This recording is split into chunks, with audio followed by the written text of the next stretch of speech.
Lágrimas de veganos. En una taza de super papá. Aunque no soy papá, pero me considero como si fuera uno. Buenas y bienvenidos a un nuevo video aquí en el canal de The Wild Dog. Hoy vengo a hablarles de otro caso misterioso. De esos tantos que ya he estado trayendo aquí en el canal. Que es de una mujer que tras su muerte, de quién realmente era ella. Que en vida... su vida personal era totalmente un misterio, bueno, lo que le rodeaba en ella en sí. Hoy les vengo a hablar del sorprendente caso de Lori Ruff. Yo soy Kalem y ya saben, no se olviden de suscribirse y activar la campanita. Así que comencemos con este video.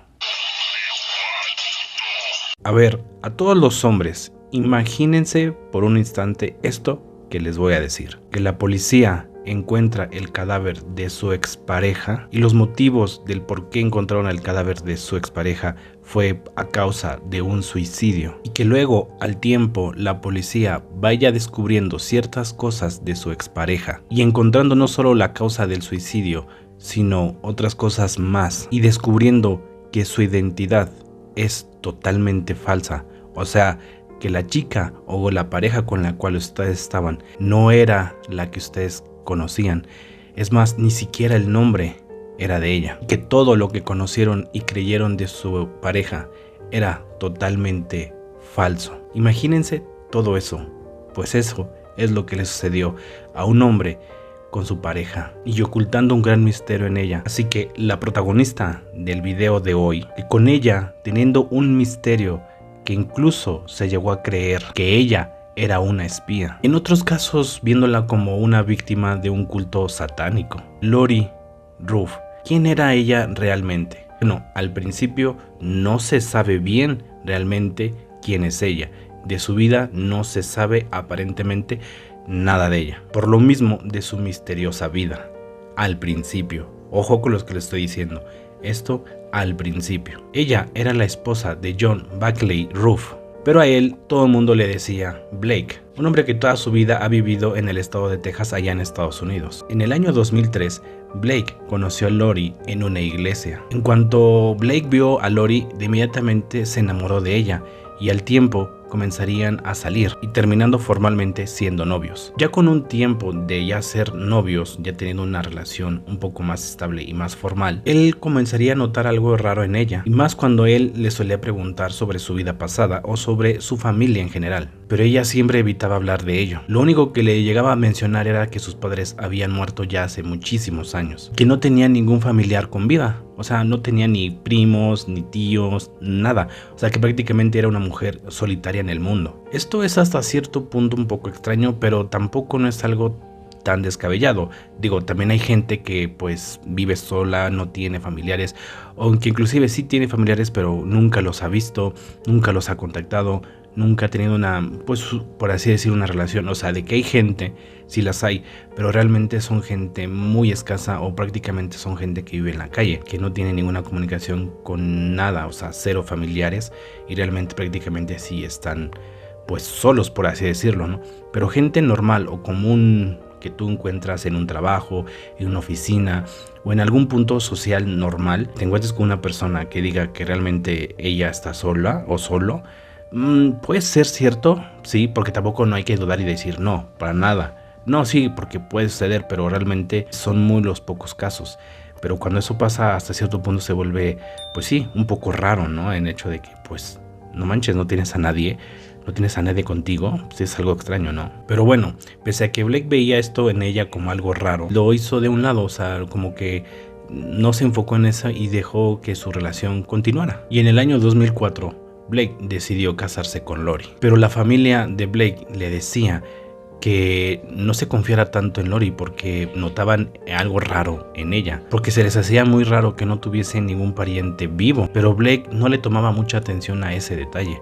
Claro, cuando alguien está enamorado, pues prácticamente se vuelve como medio ciego y nada más está enfocado en la persona a quien está amando, y pues todos los rumores, chismes o cosas que están atrás, como que pues uno no le hace caso, ¿no? Porque se entiende. Entonces te enfocas mucho en la persona y pues solamente creces con ella, a pesar de que tu entorno ve otra cosa muy distinto a uno o a ti que tú estás enamorado y pues bueno, te ciegas y vas por lo que quieres. Y en este caso pues Blake está muy enamorado de Lori, sabiendo que su familia le decía que tuviese cuidado porque era algo muy extraño en ella, pero aún así no le importó y siguió con su boda. Bueno, ya después de casarse y al tiempo tuvieron una hija, pero a partir de que nació su hija, a los meses y al tiempo comenzaron a tener problemas matrimoniales entre Blake y Lori. Y entre todos esos problemas, Lori le pedía a Blake que su familia no se acercara ni a ellos ni a su bebé. Y en ocasiones, Lori teniendo arranques de ira y de agresión hacia Blake. Blake, al ver que no tenía paz con ella, decidió separarse de ella. No divorciarse todavía, pero sí separarse e irse a la casa de su familia. A causa de esto, Lori se le vino una reacción de salud mental muy fuerte. Algunos vecinos de Lori mencionaron que la veían salir de afuera de su casa y estar hablando incoherencias, diciendo cosas muy al azares y muy sin sentido. A consecuencia de todo esto, Lori comenzaría a hacer un tipo de hostigamiento y de acoso hacia con la familia de Blake, para que así de algún modo él volviera con ella. Blake, al estar viendo que todas las actitudes que estaba tomando Lori, decidió sin ninguna duda divorciarse completamente de ella. Al enterarse de todo esto, Lori decidió tomar una trágica decisión, el cual fue suicidarse. El cuerpo de Lori fue encontrado un 24 de diciembre del año 2010 en el interior de su auto. La causa del suicidio fue que ella misma tomó un arma y se disparó, quedando inerte en el asiento del conductor. No sé cómo quedó, pero así, o sea, ahí, con todos los sesos de fuera. Esto hace gracia. La policía llega a la escena. Viendo todo esto, deciden contactar a Blake, contándole pues todo lo que sucedió con su ex esposa. En el mismo auto se le encontró dos cartas. Una iba dirigido a Blake y la otra a su hija, dejando más que claro que en efecto fue realmente un suicidio y no fue a causa de alguien externo que le haya amenazado para hacerlo. No, realmente con las cartas y todos los indicios es que realmente ella se quitó la vida. A partir de este suceso, el caso se convierte en algo totalmente misterioso al ir descubriendo el pasado de Lori. La carta que iba dirigida hacia Blake o hacia su esposo tenía frases y estaba escrito con algo sin sentido realmente. O sea, que todas las palabras que estaba escribiendo no tenían una concordancia, no había una, como con frases bien escritas, bien dirigidas, como dando algún mensaje en especial o escribiendo los motivos o el por qué hizo todo lo que hizo. O sea, no, realmente escribía palabras al azar, ponía aquí, ponía acá, o sea, no llevaba un orden lineal, ¿no? Sino escribía así, hacia arriba, hacia abajo, lateral. Entonces realmente no había ningún sentido, no se le entendía la carta. No había como que razón de entenderlo. A pesar de eso fueron 11 páginas. La otra carta que iba dirigida hacia su hija en el sobre decía que esa carta no debía abrirla hasta que ella tuviese 18 años. Pero la carta que escribió dirigida hacia su ex esposo o a Blake no tenía sentido alguno. La carta que le escribió a su hija igual estaría igual o sí tendría algún sentido normal. Esa carta realmente no la han abierto. Creo que respetando la voluntad de ella y a esperar hasta que la hija tenga 18 y quizás cuando eso pase sabremos si realmente lo que escribió fue coherente o no. Sí siendo algo extraño en el comportamiento que estaba teniendo Lori, más con esa carta que escribió. La policía llega a la casa de Lori para seguir con las investigaciones y descubrir más del por qué Lori hizo lo que hizo.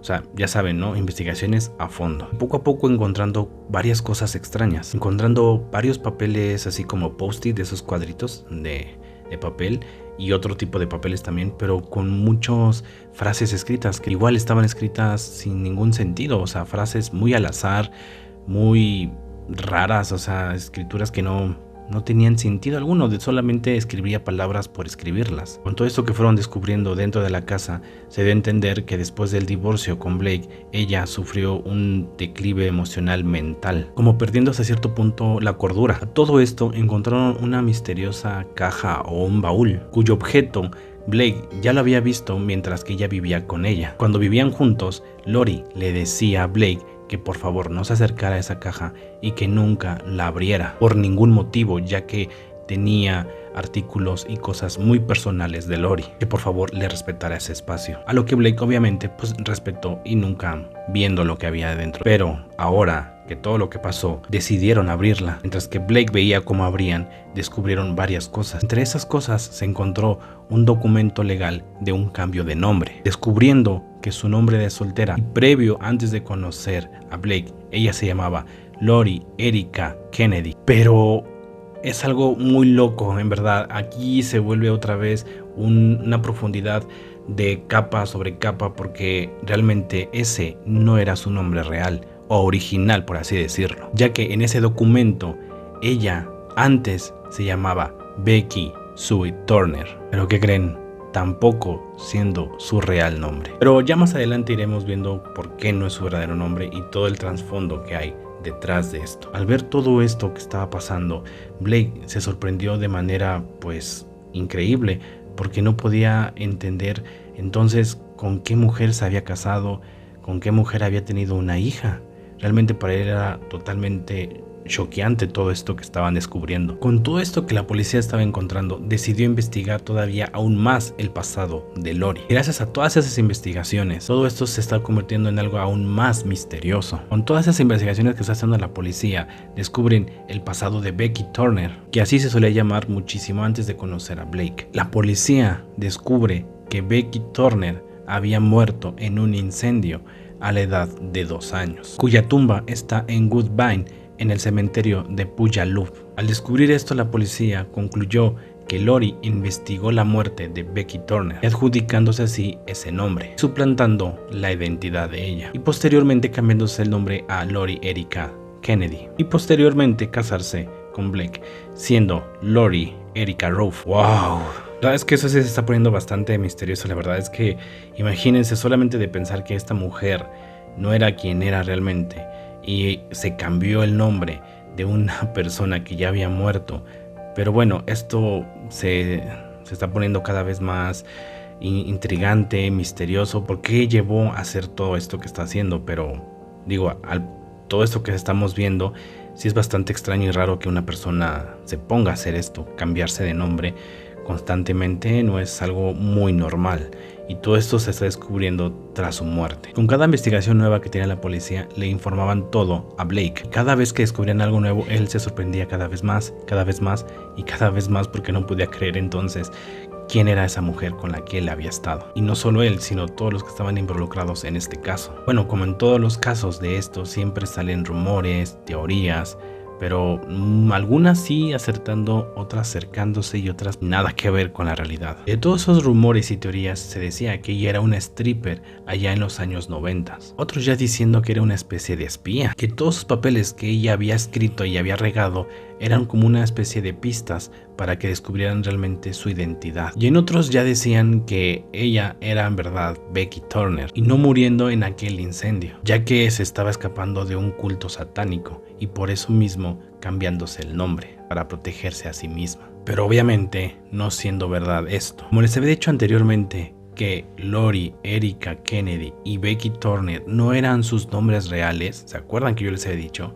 Bueno, pues ella tenía otro nombre real, su real nombre, y es aquí donde comienza el porqué, o tal vez dando un poquito de explicación de todo el por qué hizo todo. El nombre real de Lori o Becky era Kimberly McLean. Y bueno, ¿quién era Kimberly McLean? Ella nació el 16 de octubre de 1968 en Wynnewood, Pensilvania, hija del matrimonio de James y Deane McLean. Su padre era carpintero y bombero voluntario, y su madre era una ama de casa total y se dedicaba a la crianza tanto de ella como de su hermana. Cuando Kimberly era una niña, sus padres se divorcian y se separan. Su madre, a la posteridad, se junta con una nueva pareja llamado Robert Becker, y siendo muy dura la convivencia para Kimberly. Llegando a los 18 años, Kimberly decide separarse de su familia. Decidiendo mudarse sola por un tiempo, Kimberly le comunica a su familia que se mudaría nuevamente, diciéndoles que no quería saber más de ellos, que por favor nunca la buscaran más. Después de esto, ya jamás la volvieron a ver. Kimberly,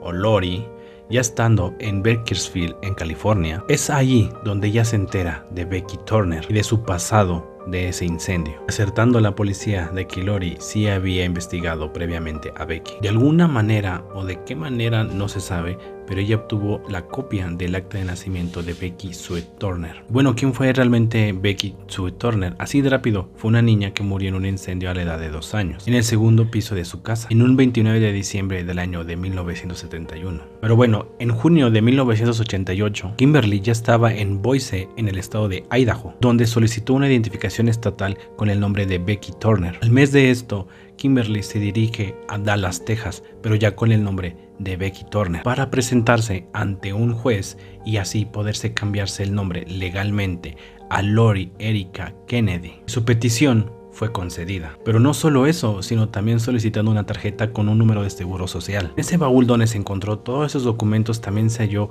una licencia de conducir con el año de 1989. Todas esas credenciales ya bajo el nombre de Lori Kennedy. Kimberly, ya en este momento ya Lori, asistió a un colegio comunitario, concluyendo su escolaridad medio superior. ¿Recuerdan esas teorías que decían que quizás era un stripper en los años 90? Pues al parecer sí ejerció esta profesión, pero durante un periodo muy corto en un club nocturno. En el año de 1997, Lori se graduó de la Universidad de Arlington en Texas y teniendo su título de administración de empresas. De hecho, ella se hizo un currículum mencionando que había trabajado como ejecutiva de marketing en una empresa. Incluso había hecho una pasantía ahí en el estado de Dallas. En el currículum puesto por ella decía que ella había sido contratada como especialista de publicaciones en una iglesia, pero durante el año 2003 solo trabajaba por temporadas muy cortas y por tiempo parcial como soporte técnico para una empresa en los suburbios de Arlington en Texas. Y es aquí durante este tiempo es donde Lori conoce a Blake y ya toda la historia que ya les he contado.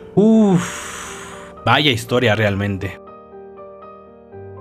Las preguntas sobre esto realmente pues sí hasta cierto punto son varias y entendibles también. Esas preguntas puede uno hacerse de ¿por qué mantuvo por tanto tiempo su verdadera identidad, logrando tal hazaña? ¿Por qué cambiar su nombre a Becky y posteriormente a Lori? También, ¿por qué se volvió loca con Blake y estar escribiendo cosas al azar y sin sentido? ¿Por qué llegó al punto de suicidarse? ¿Le temía a alguien o a algo? ¿Y tenía problemas mentales realmente? Pero ustedes, ¿qué creen que en verdad pasó con ella? Por favor, déjenmelo saber aquí en la sección de comentarios, porque la verdad, para todas esas preguntas debe de haber varias respuestas. Pero a ver, en mi conclusión personal es que fue una mujer a cual le fue mal en la vida y sufriendo mucho, que por eso mismo decidió suplantar la identidad de Becky, de una niña ya fallecida, para así comenzar de nuevo o desde cero. Esa es mi conclusión personal, pero para ustedes puede ser algo totalmente distinta y diferente. Pero aún así, sabiendo que esa conclusión la cual he llegado que puede ser una probabilidad, pero no deja de ser algo misterioso. ¿Por qué? Porque a lo mejor ella pudo haber cambiado su identidad por haber tenido un problema muy cabrón en su vida. Pero ¿por qué cambiar su nombre 3 veces? Pongamos en contexto ciertas cosas. Su nombre original era Kimberly McLean, ¿ok? Bueno, se puede entender que cuando ella decidió mudarse e irse de su familia y que no la buscaran jamás, y para que no la buscaran, pues puede ser entendible que ella ha querido cambiar su nombre. Hasta ahí puedo entenderlo, y creo que también todos ustedes pueden entender el hecho de que si alguien no quiere que te busque, pues te cambias el nombre. Se entiende de esa manera. Vale, ya tenía Becky Turner. Bueno, tenía el nombre de una niña fallecida. Ya había sacado un documento, o más bien una copia del acta de nacimiento de ella. Pero puedo entender que a lo mejor, sabiendo que era una niña fallecida, pues es como que a lo mejor podría haber tenido algún problema, se iba a meter en algún asunto legal por suplantar la identidad de una niña muerta. Entonces, al no querer llevar el nombre de una niña fallecida, y quiso ponerse el de Lori Erica Kennedy. Entonces, se puede entender los motivos del por cuál se pudo haber cambiado los nombres así durante 3 veces. Es mi conclusión, la cual he llegado, y decido que a lo mejor así fue. Porque obviamente yo ya le estoy buscando más trasfondo, ya le estoy buscando más el por qué y justificar hasta cierto punto pues todos sus cambios de nombre. Pero recordar que en Estados Unidos la forma de cambiar los nombres Quizás no es como aquí en México, que a lo mejor aquí en México se requiere de hasta incluso más de 6 meses hasta creo que casi un año. No lo sé muy bien la verdad, pero aquellos que sí sepan y saben, bueno, ustedes sabrán y me podrán corregir si en verdad es más de un año o prácticamente lo que es un año el trámite para cambiarte de nombre. Y cuando una persona se suele cambiar de nombre no es tan muy común y hasta cierto punto hasta se puede ver como raro. Es normal que hay gente que no le gusta su nombre original de pila que sus padres le pusieron, que a veces por su nombre tan feo para ellos deciden cambiárselo, pero la verdad es que muy poca gente lo hace. Pero sí ha habido casos, pero solamente porque por gusto de que no te gustara. Pero cuando una persona se cambia el nombre es porque normalmente es por algo oculta, algo quiere esconder, una identidad pasada, no lo sé, pero a veces hasta se le puede como ponerle en tela de juicio de, oye, ¿por qué te cambias el nombre, no? Si tu nombre en apariencia no está tan mal. Pero bueno, uno puede sacar muchísimas conclusiones de todo esto. Pero en el caso de Lori, ¿sí creen que la estaba pasando mal? ¿Por qué decidió hacer eso? Como les digo en las preguntas, ¿por qué se mató? ¿Por qué se suicidó? Todo incoherencias, o sea, realmente hay cosas que no hay como que no tienen sentido bien, ¿me explico? O sea, como que no tiene una explicación lógica. Tal vez como le acabo de decir, tal vez con los nombres puedes tener esa justificación de tal vez por esto y por esto, pero el hecho de suicidarse, el hecho de haberse vuelto loca, el ahuyentar a la familia de su propio marido, la verdad es que sí está muy raro. ¿Y qué habrá dejado escrito en la carta a su hija, no? Él le habrá puesto, es lo que también me llama un poco la atención. Muy raro todo esto, ¿no? El caso de Lori Ruff. Bueno, pues muchísimas gracias por estar aquí. No se olviden de escuchar el podcast. Recuerden que tengo un podcast con el mismo nombre de The Wild Dog. Entonces pues pueden pasar allá, que allá, como les digo, son noticias donde se habla con humor. Las noticias es muy divertido, la verdad, estar ahí diciendo tantas bobadas y estupideces en la colaboración con mi parcero colombiano Santiago. Así que bueno, pasen allá a escucharlo. Y bueno, sin más, les deseo lo mejor. Por favor, denle manita arriba y compártanlo si quieren o no. Nos estaremos viendo en el próximo video con un nuevo caso. Nos vemos. Bye.